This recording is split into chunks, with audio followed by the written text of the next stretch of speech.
d'être là aujourd'hui. Merci beaucoup. C'est très intéressant de voir comment celui qui développe des outils Google l'utilise dans sa stratégie marketing. Et c'est ça que tu vas nous présenter aujourd'hui. Exactement. Merci beaucoup de m'accueillir ce matin. Je suis très heureux d'être là.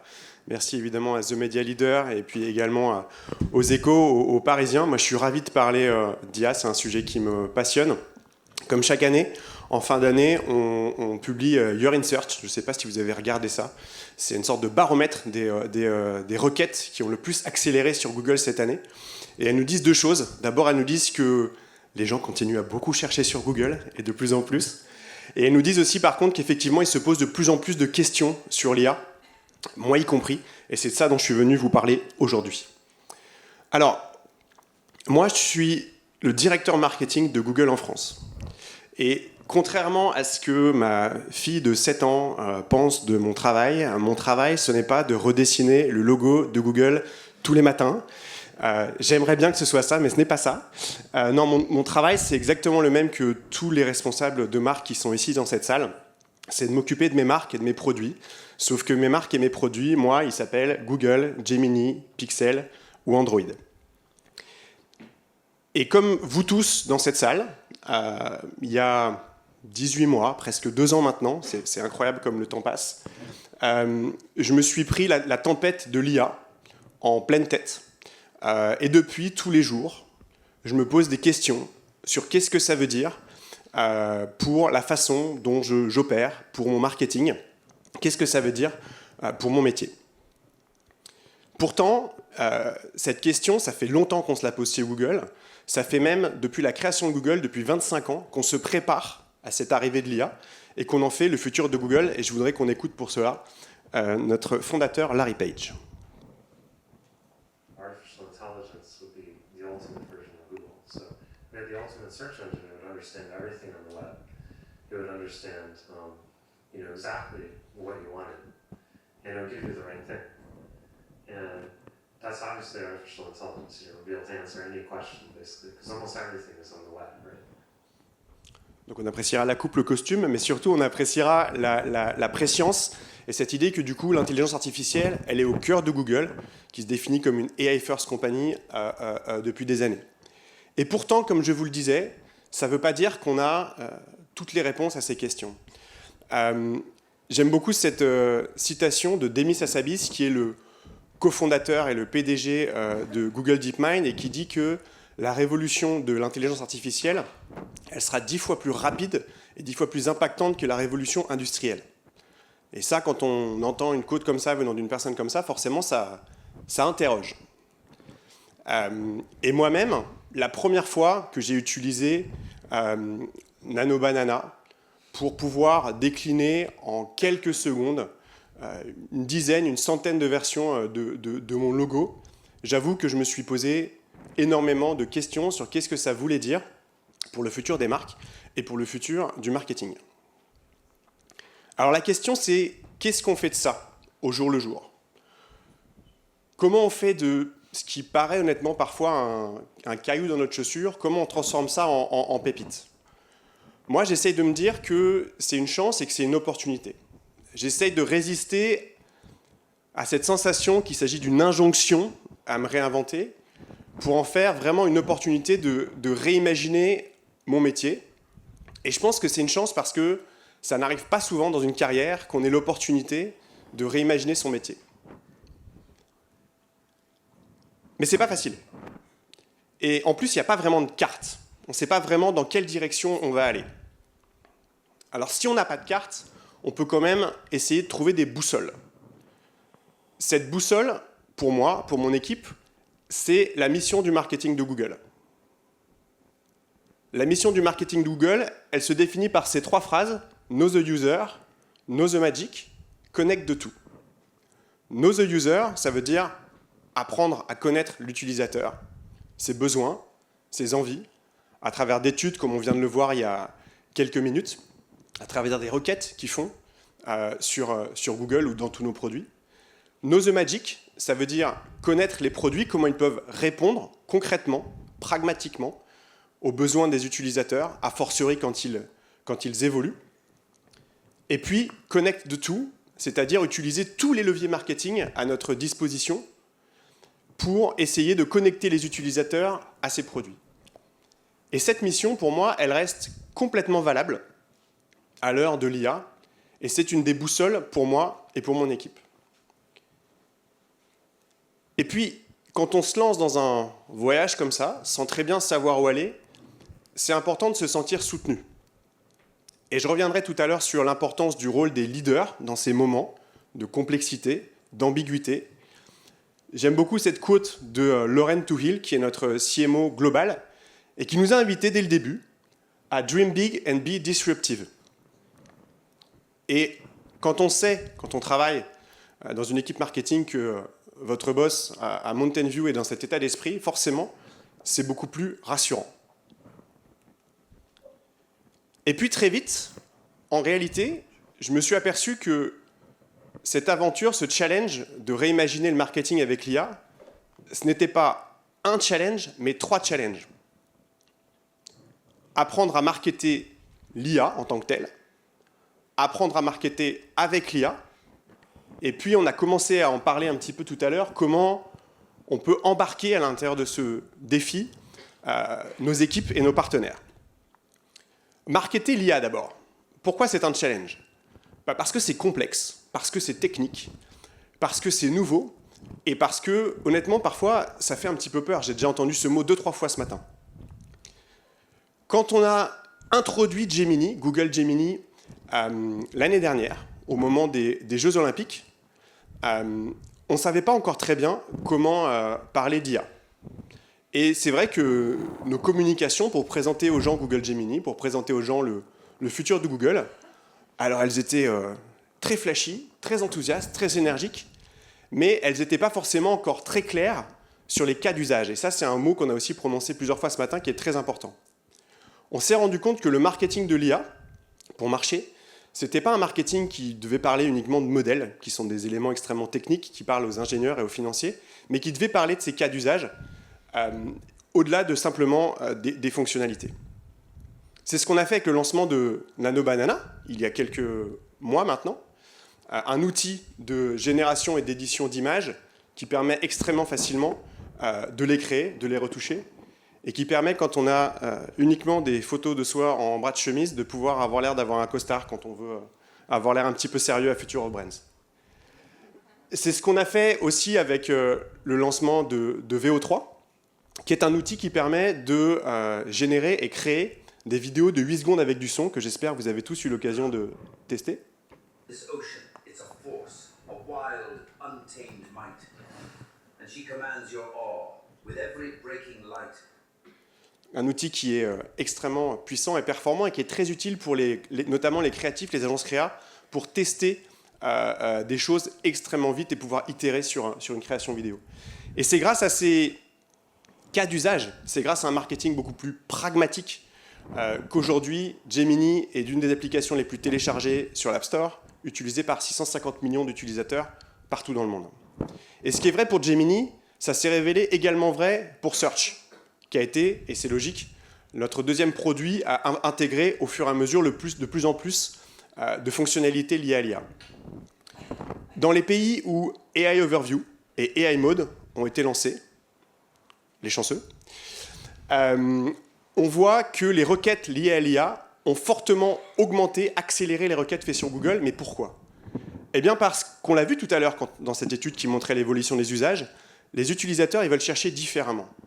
Ils ne veulent plus chercher simplement avec 2 mots-clés. Ils veulent chercher en posant des questions beaucoup plus complexes. Ils veulent aussi chercher en prenant en photo. Ils veulent aussi chercher en faisant des vidéos. Et c'est ça que propose AI Mode aujourd'hui dans les pays où il a été lancé. Il permet aussi de répondre différemment, plus simplement avec une liste de liens, mais avec des réponses plus personnalisées, plus contextuelles, et on en parlait tout à l'heure, une véritable conversation qui s'installe entre l'utilisateur et le moteur de recherche. Alors en France, en attendant AI Overview et AI Mode, on s'aperçoit quand même des mêmes tendances. On s'aperçoit que ce sont nos fonctionnalités qui sont nourries par l'IA qui tirent la croissance des recherches Google.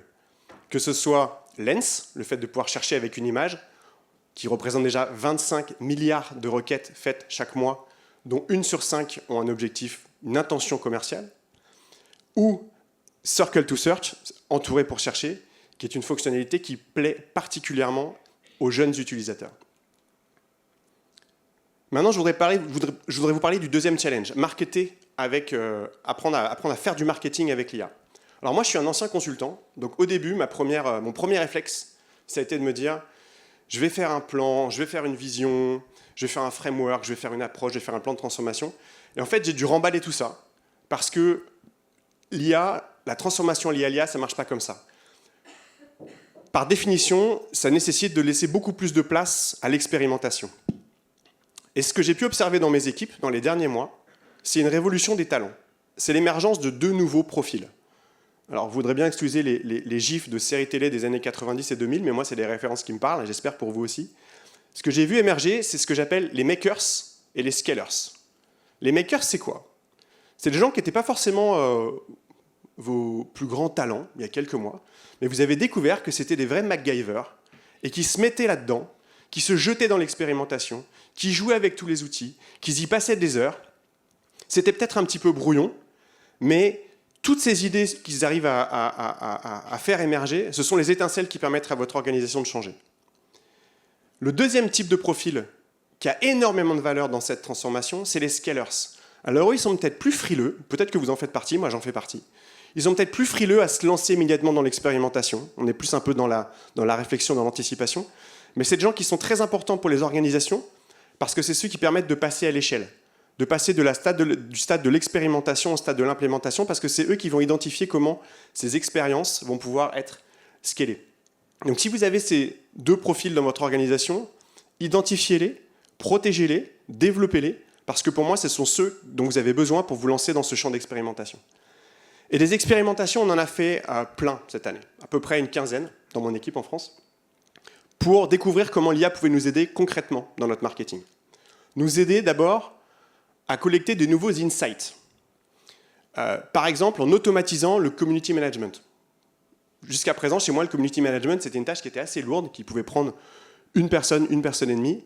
Grâce à l'IA, j'ai pu économiser 80% de ce temps. Comment ? Eh bien, j'ai un de mes chefs de produit qui a vibe-codé un outil lui-même avec notre agence Monks qui permet d'aller récupérer toutes les mentions qui sont faites de Google sur Brandwatch, et je peux vous dire qu'il y en a pas mal tous les jours, de les analyser, de nous proposer une réponse, de nous proposer même plusieurs types de réponses, du plus sérieux au plus rigolo, qu'in fine, le chef de produit va décider de poster, pas poster. Grâce à un process comme ça, je vous le disais, 80% du temps de mon chef de produit économisé, et du coup, ça sert à quoi? Ça sert au fait que je peux lui demander de faire autre chose. Une autre manière d'apprendre à collecter les insights, c'est en parallèle d'études comme celle qui nous a été présentée à l'instant, le fait de créer, et c'est à nouveau quelque chose que mes équipes ont fait, des personas synthétiques qui se sont entraînés sur les données de ces études. Et ça, qu'est-ce que ça permet de faire? Eh bien, ça permet, je vous rappelle, Know the User, de pouvoir discuter avec son utilisateur tous les jours. Moi, aujourd'hui, mes équipes, elles peuvent commencer leur journée en parlant avec leurs utilisateurs, une persona synthétique qui est représentative de ce que les études nous ont appris sur la Gen Z, un responsable marketing B2B, et tester avec cette personne des idées brainstormées. Et j'insiste dessus, ce n'est pas quelque chose qui vient en substitution de l'étude, c'est quelque chose qui permet de la rendre interactive, quotidienne, et ça, je trouve ça extrêmement intéressant. L'IA permet aussi de créer différemment. Premier exemple, avec l'IA, fini l'angoisse de la page blanche. On a développé en interne un outil qui s'appelle ID Generator. À nouveau, je suis chef de projet, je suis chef de groupe. Je prends un brief, je le mets dans ID Generator. L'idée, c'est pas qu'ID Generator va me sortir une idée incroyable de campagne. Non, ça, c'est pas possible encore aujourd'hui. Par contre, ça va me donner des premières pistes de réflexion que je vais pouvoir creuser. C'est un sparring partner de brainstorming. Créer autrement, avec l'IA, c'est aussi la possibilité, je vous disais tout à l'heure à quel point c'était simple de créer une infinie variété de déclinaisons, c'est la possibilité de passer de campagnes monolithiques à des campagnes extrêmement personnalisées. L'exemple que vous avez ici, c'est une campagne pour les téléphones Pixel aux États-Unis qui s'appelle Best Phone Forever. À la base, c'est une vidéo unique dans laquelle Pixel et iPhone discutent et Pixel se moque gentiment d'iPhone. Ce qu'on a pu faire avec l'IA, c'est interroger les utilisateurs sur les réseaux sociaux pour savoir où ils avaient envie d'envoyer ces 2 téléphones Et dans l'heure, grâce à l'IA et au travail avec nos agences, on a pu développer des centaines de créas où on envoyait, donc on rejouait la vidéo, on l'adaptait, on changeait le décor, le script, les blagues, et on pouvait répondre quasi en temps réel, 1 heure, au souhait de nos utilisateurs d'avoir une campagne personnalisée. Et puis, évidemment, l'IA, ça nous permet aussi de faire du média autrement. Pour vous comme pour moi, le média, c'est un énorme poste d'investissement, donc c'était inenvisageable de ne pas réfléchir à comment l'IA pouvait optimiser ça, pouvait optimiser le ROI. Et donc forcément, avec mes équipes, on a réfléchi à ça. Je vais vous prendre l'exemple de Pixel, qui est la marque, le produit sur lequel j'investis le plus en médias depuis des années. Eh bien, en milieu de funnel, pour aller augmenter la considération de Pixel, j'utilise des outils comme Dimension pour être sûr d'avoir accès à l'inventaire le plus large possible, le plus pertinent possible pour ma marque, y compris sur Shorts, qui est devenu un incontournable. En bas de funnel, je suis dans un environnement qui est particulièrement compétitif et j'ai envie de capter les intentionnistes. Et les intentionnistes, parce que leurs usages évoluent, eh ben c'est de plus en plus compliqué de capter les signaux qui les définissent au travers de leur chemin d'achat. Je vais utiliser des outils comme Perfmax pour faire ça. Et puis, on l'a vu, la façon dont les gens cherchent sur les moteurs de recherche, elle évolue. On a des queries qui sont de plus en plus longues, de plus en plus complexes, de plus en plus multimodales. Pour répondre à ça, j'utilise AI Max pour arriver à répondre à ces requêtes de plus en plus spécifiques. Et évidemment, je regarde ce qui se fait dans les autres pays où AI Mode et AI Overview ont été lancés de près pour anticiper ce qui se passera un jour en France. Et c'est comme ça, expérience après expérience, que cette vision que j'aurais bien voulu avoir au départ se dessine. Et c'est une vision qui est encore en chantier, que je rafraîchis quasiment toutes les semaines. Celle d'un marketing où on pourrait parler à son utilisateur tous les jours, discuter avec lui, où on pourrait avoir une idée le matin et la shipper dans l'après-midi, où c'est plus forcément une seule créa pour tout le monde, mais ce que j'appelle de la haute couture, une créa personnalisée, une créa pour chaque utilisateur, et puis un marketing où je peux effectivement optimiser en temps réel tous mes investissements. Troisième et dernier challenge, embarquer nos équipes avec nous. Et quand je dis nos équipes, ce n'est pas seulement mon équipe, c'est aussi tous nos partenaires, tout notre écosystème de partenaires et d'agences. Et c'est très important, parce qu'on n'apprend pas tout seul, on ne change pas tout seul. Quand VO3 est sorti, on s'est assis avec notre agence qui s'occupe du social chez nous, qui s'appelle Monks, et on s'est posé avec eux pour apprendre ensemble comment utiliser VO3. Et on est devenus ensemble des experts de VO3. On avait besoin de monter en compétences ensemble. Quand je vous parle de ces innovations, il y en a beaucoup qu'on a fait avec une autre de notre agence, qui est AKQA, qui nous accompagne sur Pixel. C'est avec eux qu'on a développé une suite d'agents qui nous permettent aujourd'hui d'utiliser l'IA tout au long du funnel de notre campagne. Donc c'est vraiment une aventure, une révolution qui se font avec les partenaires. Quelle forme elle a prise ? C'est pas une trajectoire rectiligne, c'est pas une route, c'est plutôt une ascension en spirale. Ça commence par la formation. Un investissement assez important.